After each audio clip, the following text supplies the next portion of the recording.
소아시아의 아름다운 항구 도시 바로 에베소입니다. 굉장히 유명한 도시고요. 항상 무역선들이 왔다 갔다 하고 그리고 큰 시장이 열리고 아주 사람들이 많이 모이는 활발한 도시가 바로 에베소입니다. 무엇보다도 아르티메스라는 신전, 우리 성경에 번역하기를 아데미 신전이 있었던 그런 지역이고요. 이 신전이 세계 7대 불가사의라고 이야기해요. 얼마나 큰지요. 길이가 115m, 그리고 넓이는 55m, 그리고 18m 정도 되는 엄청난 큰 돌기둥이 120여 개 정도 있는, 그러니까 엄청나게 큰 그런 신전이 있는 도시가 바로 에베소였습니다.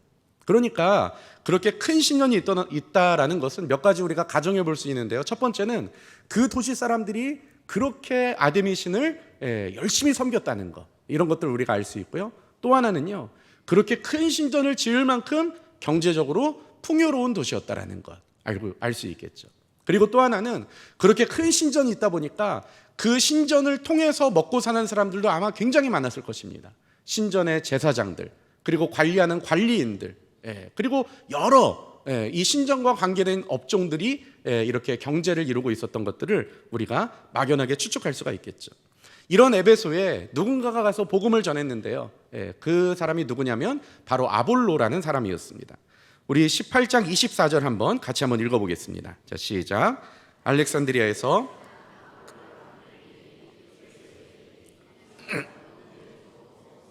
능통한 자라. 아멘. 성경이 뭐라고 이야기하냐면 알렉산드리아에서 난 아볼로라는 사람, 이 아볼로의 고향을 이야기합니다. 알렉산드리아라는 도시인데요, 알렉산더 대왕이 만든 그런 도시였고요. 거기는 철학, 수학, 그리고 또 의학, 문학, 이런 학문들이 굉장히 꽃을 피우던 그런 도시였어요. 그러다 보니까 아마 이 아볼로도요, 태어나면서부터 그 학문의 어떤 영향력들을 받았을 것입니다. 그러다 보니까 이 사람의 말이 논리적이고, 그리고 말이 분명하고, 그리고 언변이 좋았다라고 이렇게 이야기하고 있죠. 이 사람은 아마도 배운 사람일 것입니다. 그리고 또 보시면요, 이 사람은 성경에 능통한 자라라고 이렇게 이야기하고 있어요. 이 말은 우리가 가지고 있는 성경 이것을 이야기하는 것은 아니고요. 당신은 이제 신약 성경이 쓰여지고 있는 상황이니까 아마 구약 성경을 이야기할 겁니다. 그래서 구약에 능통했던 그런 사람이 바로 아볼로였다라고 이렇게 이야기하고 있죠. 이 사람이 말이 논리적이고, 그리고 또 문학적이고, 그리고 말이 호소력이 있고, 또 구약도 굉장히 능통하고, 그러다 보니까 이 사람이 전하는 복음을 에베소 사람들이 들음직함했을 거예요. 아마 말이 논리적이고 또 호소력이 있어요. 그래, 네 말이 그런 말이구나. 잘 이해가 된다. 알겠어. 내가 무슨 말 하는지 다 이해가 돼.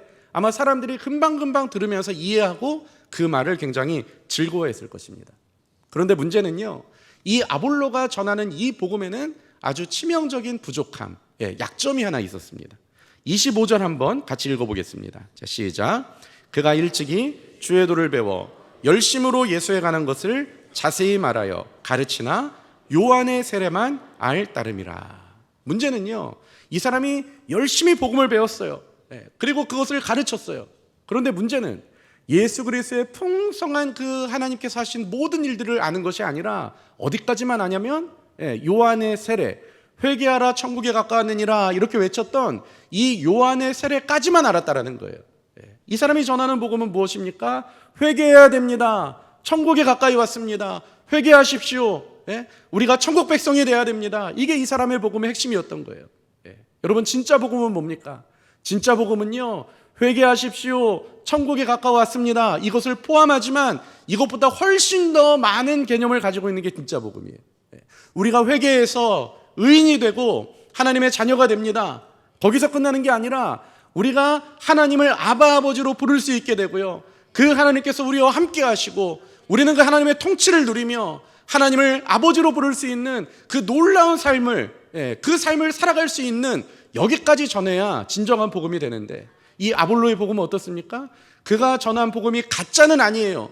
잘못된 것도 아니에요. 맞아요. 그런데 문제는 이 복음의 풍성함을 다 담아내지 못했던 그런 부분적인 복음이었다라는 거죠. 이게 지금 아볼로가 전한 복음의 한계였다라는 것입니다. 아볼로가 그렇게 에베소에서 전도를 하고요, 이제 아볼로는 자기 길을 떠나게 되는데요, 아볼로는 고린도라는 지역으로 가게 됩니다. 그리고 거기에서 내가 전한 복음이 한계가 있는 복음이었다, 내가 전한 복음이 예수 그리스도께서 하신 그 풍성한 내용들을 다 담아내지 못하고 있었다라는 것을 거기 가서야 알게 됩니다. 우리 18장 25절에서 26절 같이 한번 읽어보겠습니다. 그가 일찍이 주의 도를 배워 열심으로 예수에 가는 것을 자세히 말하여 가르치나 요한의 세례만 알 따름이라. 그가 회당에서 담대히 말하기를 시작하거늘 브리스길라와 아굴라가 듣고 데려다가 하나님의 도를 더 정확하게 풀어 이르니라. 이 브리스길라 아굴라가 어떤 사람입니까? 사도 바울의 신실한 동역자였잖아요. 이 사람들은 믿음의 사람이었어요. 같은 믿음의 사람 아볼로를 만나고 얼마나 반가웠겠습니까? 그런데 그가 전하는 복음을 들어보니까 그 풍성한 복음이 다 전해지는 게 아니라 일부만 전해지는 거예요. 그래서 어떻게 합니까? 이 사람들이 이 아볼로를 데려다가 더 자세히 복음에 대해서 알려주게 되는 거죠. 그때 아마 깨달았을 거예요. 아, 내가 전하는 복음이 예수 그리스도께서 하신 그 풍성한 내용들을 다 담아내지 못했구나. 아마 그때 깨달았을 것입니다. 그리고 나서 이제 시간이 흐른 다음에요, 에베소의 또 다른 전도 여행자, 선교사가 도착하게 됩니다. 우리가 잘 아는 바로 사도 바울이었습니다. 우리 19장 1절 한번 읽어볼까요? 19장 1절. 자, 시작. 아볼로가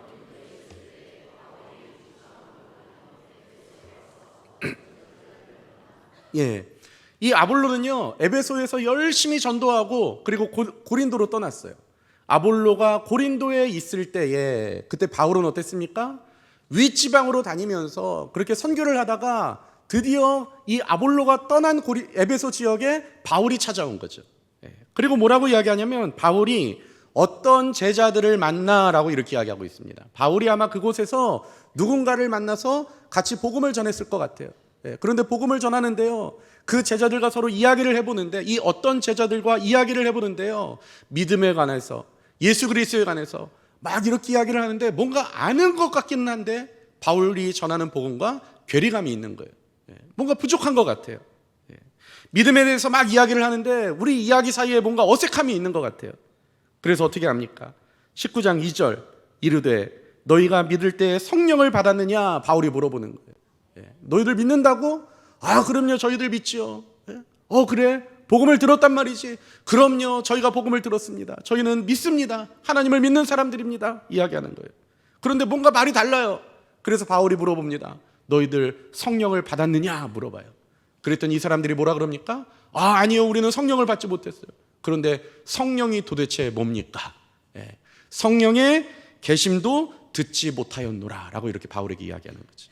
그러니까 지금 아볼로가 전한 복음 안에는요, 성령도 없고요, 성령의 내주하심도 없고요, 그 예수 그리스도를 누리는 그 복음도 없고요, 굉장히 미약한, 이것이 복음이 아닌 것은 아니지만, 복음이 맞지만 그러나 복음의 풍성함을 다 담아내지 못하는 굉장히 제한적인 그런 복음이었다는 것을 알 수가 있는 거죠. 그래서 바울이 묻습니다. 19장 3절 너희들 믿는다고 이야기했잖아, 세례 받았다고 이야기했잖아. 그럼 도대체 너희들이 받은 세례가 뭐냐? 물었더니 이 사람들이 이야기해요. 요한의 세례니라 라고 이야기하는 거죠. 여러분, 요한의 세례가 뭡니까? 요한이요, 예수님이 이렇게 공생의 사역을 시작하시기 전에 광야에서 막 외쳤어요. 회개하라, 천국이 가까웠느니라. 회개하십시오, 곧 천국이 우리에게 도래합니다. 이게 바로 요한이 전했던 복음이에요. 사람들은 그 복음을 듣고 회개하며 세례를 받았죠. 그러니까 요한의 세례라는 것은 무엇이냐면, 주님, 저는 죄인입니다. 나에게는 하나님이 필요합니다. 회개하는 세례, 바로 회개를 중심으로 하는 세례가 바로 이 요한의 세례였어요. 그랬더니 바울이 그 이야기를 듣고 요한의 세례밖에 받지 못했다는 이야기를 듣고 더 자세하게 예수 그리스도에 대해서 이야기하는 거죠. 그리고 실제로 보면 바울을 통해서 이 사람들이 예수로 세례를 받게 되는 것들을 볼 수가 있어요. 우리 세례 받을 때 그렇잖아요. 세례가 뭐예요? 주님, 저는 죄인입니다. 이거 고백하는 거예요. 그렇죠? 그런데 이것만 고백하는 게 우리의 세례가 아닙니다. 무엇까지 고백해야 돼요? 이 죄인인 나는 머리에 물을 묻힘으로써 온 몸이 물에 잠겨서 나는 죽었고, 죄인인 나는 죽었고, 이제 나는 예수 그리스도로 살기를 원합니다. 나는 주님 예수 그리스도를 나의 주인으로 섬기고 그 주인 대신 예수 그리스도의 그 말씀대로 살기를 원합니다. 나는 예수로 부활했습니다 까지 고백하는 게 우리의 세례잖아요. 그런데 지금 이 사람들은 요한의 세례에 머물러 있었던 거죠. 나는 죄인입니다 까지만 이제 머물러 있었던 겁니다. 바울이 그들에게 복음을 다시 소개하죠. 그리고 복음이 그들의 마음을 이제 움직이기 시작해요. 우리 19장 4절부터 5절 같이 한번 읽어보겠습니다. 시작. 바울이 이르되 요한이 회개의 세례를 베풀며 백성에게 말하되 내 뒤에 오시는 이를 믿으라 하였으니 이는 곧 예수라 하거늘 그들이 듣고 주 예수의 이름으로 세례를 받으니. 바울이 소상하게 설명하니까 그때서야 이들이 예수의 이름으로 세례를 받는 거예요. 나는 죄인입니다를 고백했다면 이제는 나의 삶의 주인은 예수 그리스도십니다를 고백하는 사람으로 만들어지는 것들을 볼 수가 있었죠. 바울이 전하는 완벽한 복음을 듣고 드디어 에베소에서도 진정한 하나님의 성도, 하나님의 권속이 만들어지는 것들을 볼 수가 있습니다. 여태까지 진행됐던 이야기를 보면요, 지금 요한이 이 아볼로가 전해준 복음은 나는 죄인입니다를 고백하게 하는 복음이었어요. 이것을 통해서 하나님 나라의 백성이 되는 것, 하나님 나라의 멤버십을 갖는 것, 뭐 그럴 수 있습니다. 그러나 하나님을 누리지는 못했어요. 우리 그렇잖아요. 우리 자녀들이 태어난다. 내가 생명을 줬으니까 네가 알아서 살아라. 여러분 부모가 어떻게 그럽니까? 그 아이의 생명이 주어졌고 또 부모들은 그 아이를 먹이고 입히고 양육하는 그런 것들을 볼 수가 있죠. 하나님이 우리를 회개케 하셔서 하나님 자녀의 멤버십을 갖추게 하셨다면 그때부터 이제 하나님이 우리를 먹이고 입히실 거예요. 우리는 하나님의 사람인 것을 고백하고 하나님의 통치를 누리며 하나님의 임재를 누리며 살아가면 되는 거예요. 그런데 그것이 빠졌어요. 이제 바울이 거기까지 설명하고 이 사람들이 예수의 이름으로 세례를 받으면서 하나님을 자기 삶의 구주로 모셔드리고 그리고 하나님의 통치하심 안에 살아가기로 작정하는 것들을 볼 수가 있다는 거죠. 그런데요, 그런 일이 벌어지고 나서 사건이 하나가 만들어집니다.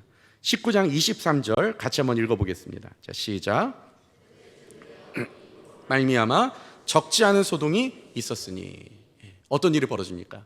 그때에 비로소 이 도로 말미암아, 이 도가 바로 그리스도의 복음이었어요. 그 복음으로 말미암아 사람들이 예수 그리스도를 인격적으로 만나고 하나님의 사람, 예수의 사람이 되기로 작정하고 그러고 나니까 적지 않은 소동이 벌어지는 거예요. 적지 않은 소동, 큰 일들이 지금 이 에베소에서 벌어지고 있었던 거죠. 24절부터 26절을 보시면요, 즉 데메드리오라는 어떤 은장색이 은으로 아데미의 신상 모형을 만들어 직공들에게 적지 않은 벌이를 하게 하더니 한 사람이 등장합니다. 바로 데메드리오라는 사람인데 이 사람이 은장색이에요. 은으로 물건을 만드는 사람입니다. 이 사람이 직공들에게 은을 제공하고 그러면서 무엇을 만들었냐면 당시 에베소에서 가장 유명한 아데미 신전, 바로 아데미 신을 만드는 그런 일을 했던 거예요. 은으로 신을 만듭니다. 그러니까 사람들이요, 아데미 신을 너무 사랑하니까 그 은으로 만든 신이 굉장히 많이 우상이 팔리는 거예요. 그래서 이 사람들이 큰 부자가 되는 거죠. 25절 보시면 그가 그 직공들과 그러한 영업하는 자들을 모아 이르되 여러분도 알거니와 우리의 풍족한 생활이 이 생업에 있는데, 그러니까 이 일에 관련된 이 직업을 가진 사람들을 다 모으는 거예요. 그리고 말하는 거죠. 우리가 이 일 때문에 얼마나 큰 부자가 됐냐. 그런데 이 바울이 에베소뿐 아니라 거의 전 아시아를 통하여 수많은 사람들을 권유하여 말하되 사람의 손으로 만든 것은 신이 아니라고 말하고 다닌다는 거예요. 그럼 어떤 일이 벌어집니까? 우리는 우상 만들어서 그거 많이 팔려가지고 부자 된 사람들인데요, 이제 더 이상 우리의 산업이 활발하게 전개되기가 어렵게 되는 거죠. 이 복음이 그들에게 어떤 영향을 미쳤는가? 19장 27절 한번 같이 한번 읽어보겠습니다. 자, 시작. 우리의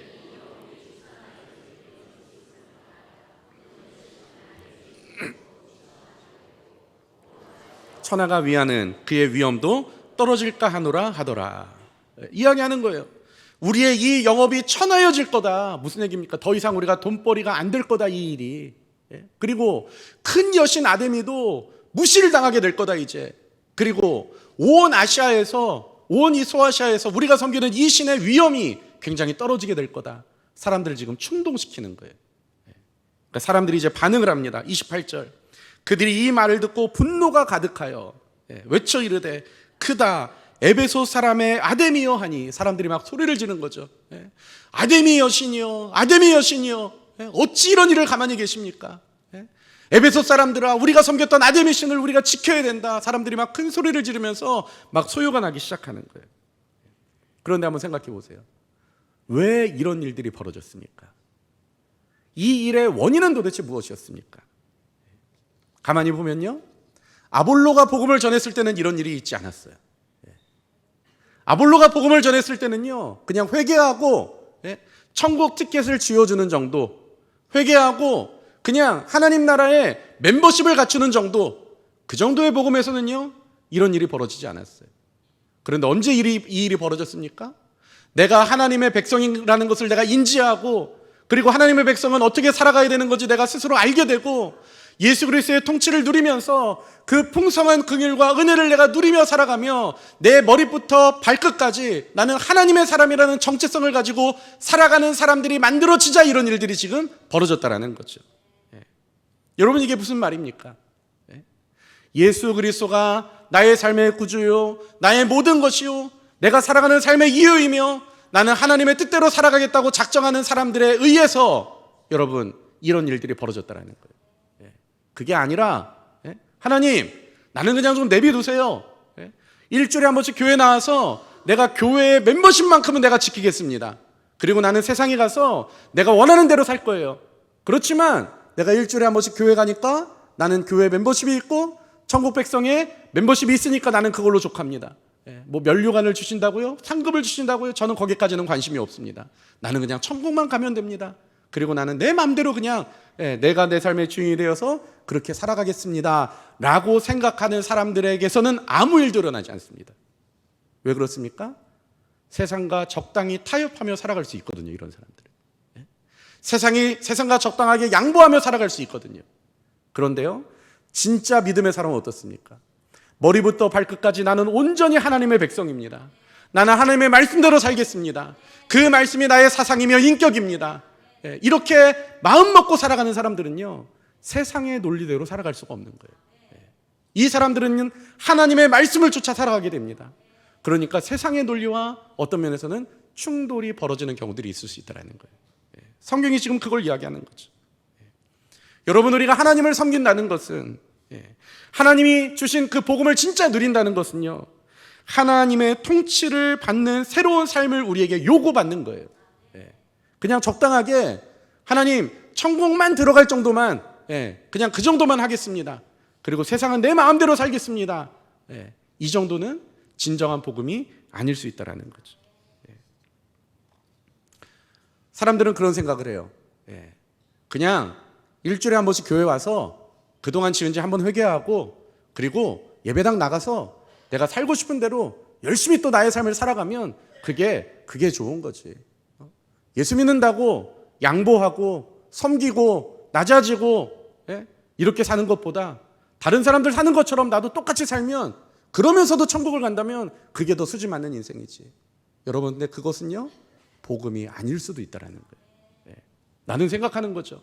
그래도 나는 주일 오전에 이렇게 교회 나오니까 그래도 내가 천국 가는 그 천국 티켓은 항상 보존이 될 거야 라고 믿고 살았는데, 만약에 그날에 가서 그게 사실이 아니었다면 여러분 얼마나 그 인생이 비참한 인생이 되겠습니까? 복음은요 그 정도 차원에서 우리에게 다가오는 것이 아니었던 거예요. 여러분, 진짜 복음은 우리를 어떻게 만들까요? 진짜 복음은요 우리를 거듭나게 만들어요. 여러분, 거듭난다라는 게 뭡니까? 머리끝에서부터 발끝까지 생각하는 모든 게 다 달라진다는 거예요. 여태까지 내가 추구했던 삶의 방식을 이제 완벽하게 버리고 새로운 삶의 방식으로 도전하며 살아간다는 게 바로 거듭난다라는 거예요. 복음은 우리를 이렇게 만드는 거예요. 그냥 어느 정도 믿어서 천국 티켓만 확보하고 교회 멤버십을 가지고 나도 교회 구성원이니까 그래도 나도 천국 갈 수 있겠지 정도의 차원에서 끝나는 게 복음이 아니라는 거죠. 우리의 삶도 마찬가지입니다. 직장, 돈, 명예, 안정적인 삶, 세상이 추구하는 그 방식대로 우리가 평생 살아가면서 그냥 내가 그래도 한 달에 한 번쯤은, 또 아니 많이 그래도 일주일에 한 번 정도는 교회 가니까 그래도 내가 믿음의 사람이지라고 생각한다면 여러분 어쩌면 그것이 착각일 가능성도 있다는 거예요. 진짜 믿음은 사람을 바꿔놔요. 진짜 믿음은 우리를 예수 사람으로 만들어내요. 여러분, 믿음은요 우리에게 채워져 있는 단순한 액세서리가 아니에요. 귀걸이 차는 뭐 그 정도가 아니에요. 믿음은요 머리끝에서 발끝까지 우리의 사고체계를 바꿔놓는 거예요. 우리의 삶의 방식을 바꿔놓는 거고요, 삶의 철학을 바꿔놓는 거예요. 우리가 살아갈 이유를 새롭게 만들어내는 게 바로 믿음이라는 거예요. 그 믿음에 붙들린 사람이 진정한 그리스도인이라는 거죠. 대충 멤버십에만 만족하고 있다면, 내가 구미옥교교회 교족부에 내 이름이 들어가 있는 것에만 만족하고 있다면, 여러분 그렇다면 여러분 다시 한번 우리를 점검해 볼 필요가 있다는 거죠. 멤버십만 유지되는 반쪽 복음에 머물러 있는 게 아니라 우리가 하나님의 가족됨으로 나아가는, 그래서 자기 백성을 먹이고 입히시는 그 하나님의 그 놀라운 은혜를 체험하며 살아가는 진짜 그리스도의 가족이 될 수 있기를 간절히 바랍니다. 그게 진짜 복음이라는 거예요. 세상에 들어가서 죄 짓는 세상에서 거기에 대충 섞여서 나도 같이 죄 짓고 나도 똑같이 살아가면서 그저 나도 주일날 교회 가니까, 아니 내 와이프가 교회를 열심히 다니니까 그래도 나도 멤버십이 있겠거니 라고 생각하고 있다면 그것은 우리의 오해일 수도 있다는 거죠. 정말 복음에 깊숙한 데까지 들어와서 예수를 누려보는 거예요. 하나님을 정말 마음껏 내가 누려보는 거예요. 아니 하나님께서 오셨던 목적이 양으로 생명을 얻게 하고 더 풍성히 얻게 한다는 것이라고 하시는데, 우리를 정말 복되게 하시고 하나님의 자녀로 세우시기 위해서 이 땅에 오셨다고 하는데, 우리의 잃어버린 행복을 찾아주시고 정말 우리가 하나님의 나라의 백성으로 살아갈 수 있도록 그 일을 하시겠다고 이 땅에 오셨다는데, 나도 그 하나님의 나라 백성으로 그 평안, 그 행복 누려보고 싶습니다. 그리고 정말 예수 그리스도의 그 옳은 그 진리 안에 나도 살아가고 싶습니다. 이 마음으로 도전한다면 여러분 천국이 우리의 것이 될 수가 있어요. 우리가 그 안에서 하나님을 누릴 수 있게 되는 거예요. 그런데 하나님을 누리는 누림은 없이 그냥 율법적으로 어떤 특정한 조항만 만족하는 정도에 머물러 있다면, 그렇다면 우리가 다시 한번 우리를 되돌아볼 필요가 있다는 거죠. 여러분 멤버십에 만족하는 사람으로 그냥 전락하시겠습니까?